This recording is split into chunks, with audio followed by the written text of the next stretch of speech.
Hürmetlik Şərq Türkistan'ın qeyrindaşlar. Şərq Türkistan Xəbər Agentliğinin xəbərlər proqramısını görüşənlərini qızğın qarşı alırıq. Tövəndə təfsili məzmunlarını diktalarga sunumuz.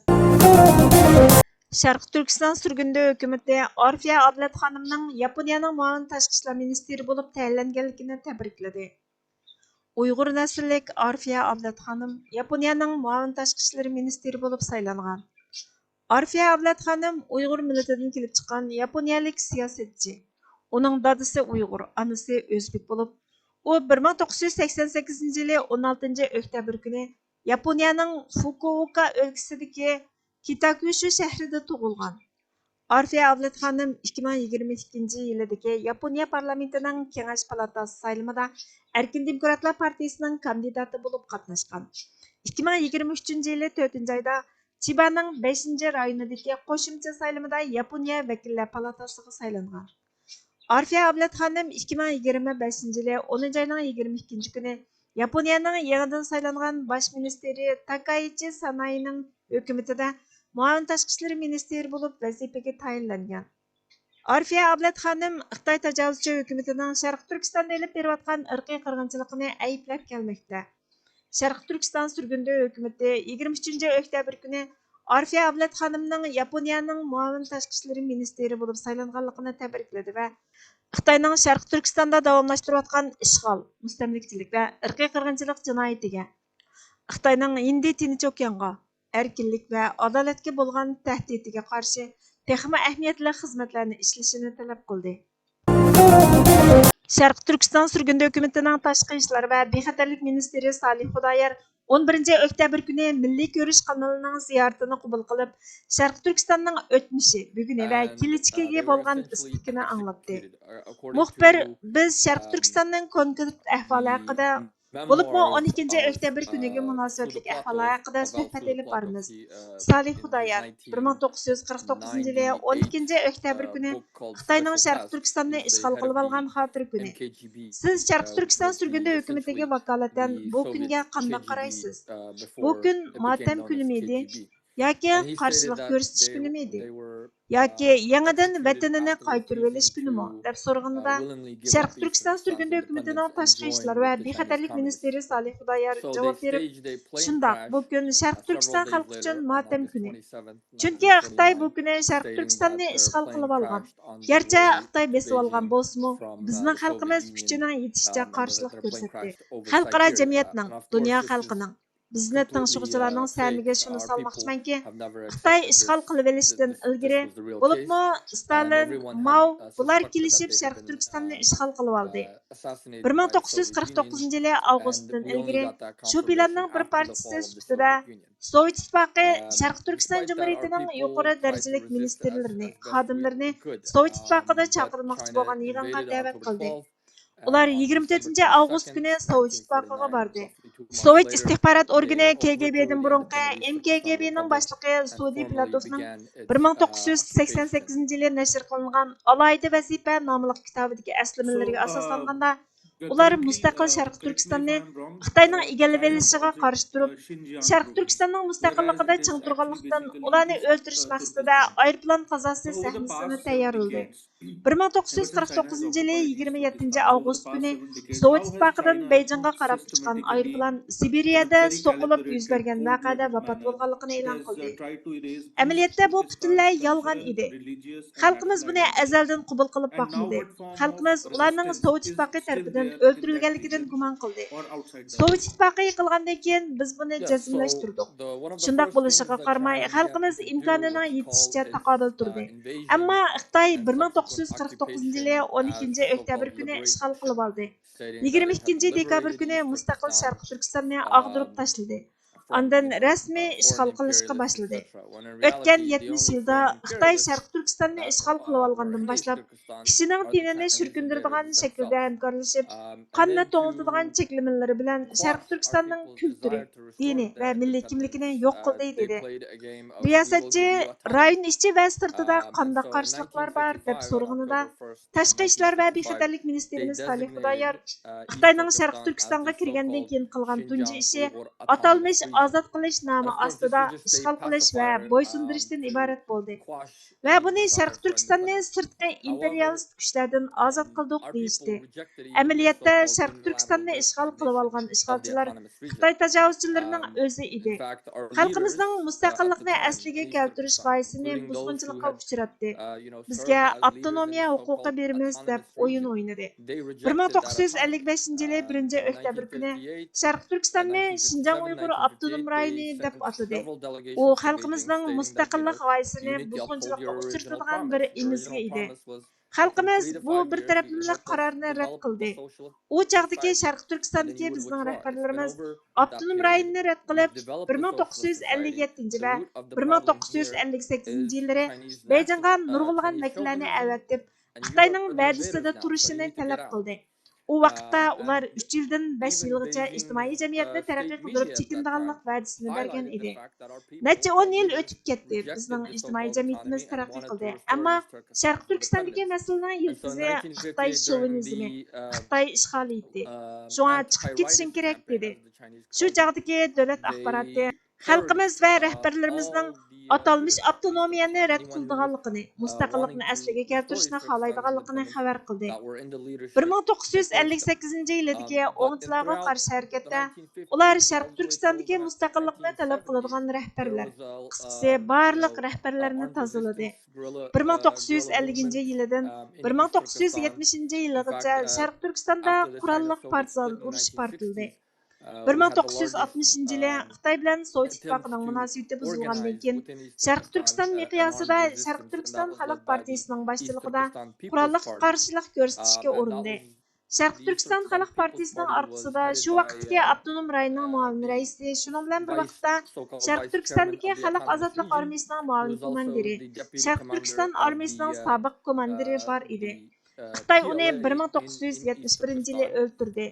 1979 yildan 1980 yilning boshlariga qadar Xitoy Sharq Turkistondagi mustaqillikni asliga keltirish uchun kurash qilayotganlarni yo'qotdi. 1980 yillarda mustaqillik uchun qarshilik ko'rsatgan yosh nasllar, bo'libmi oldingi nasllar turmaga tashlandi. Ular 15-20 yildan keyin qo'yib o'tilgandan keyin yoshlarni yetishtirdi. Ular 10 yoshdan 16 yoshgacha bo'lgan namoyishchi, faoliyatchi o'smirlar bo'lib, Xitoy ularni aksil inqilobchilar, milliy bo'lginchilar, terrorchilar deb atadi. Bu hatto Xitoyning xotiralarida mavjud. 1990 yili 5-aprel kunidan 11-aprel kunigacha 6 kun Sharq Turkistonning janubida davomlashgan Barin inqilobi partildi. Sovet ittifoqi parchalangandan keyin Xitoy Sharq Turkiston masalasining tashqi dunyoning qo'llashiga erishishidan andish qildi. Sovet ittifoqi parchalanib 1998 yildan 1999 yilgacha bo'lgan oraliqda kichik tipdagi isyonlar Xitoy askarlariga, imkoniyati doirasida ichidagi bexatarlik xodimlariga hujum qiladigan ahvollar, nurg'ulg'an namoyishlar, bosh egmaslik ahvollari yuz berdi. Xitoy buni rayimsizlarcha bostirdi. 11-sentabrdan keyin Xitoy mustaqillik harakatimizni shaytonlashtirish maqsadida yer sharviy terrorizmga qarshi turish fursatidan foydalanib, islomiy terrorizmga qarshi turish harakati boshlatdi.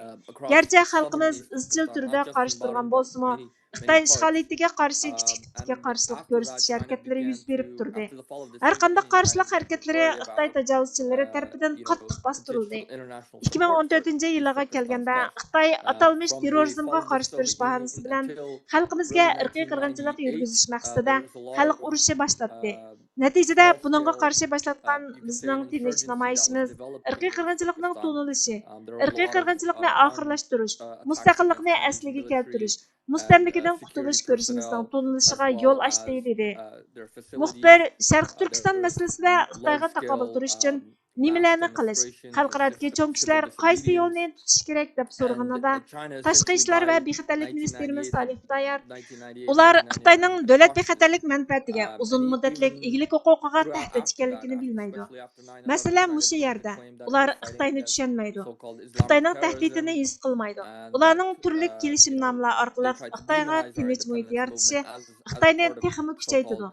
1970-yildan boshlab Xitoyga eshikni ochib Xitoy bilan turli to'xtamnomalarni tuzganda Xitoyda demokratiya taraqqiy qiladi.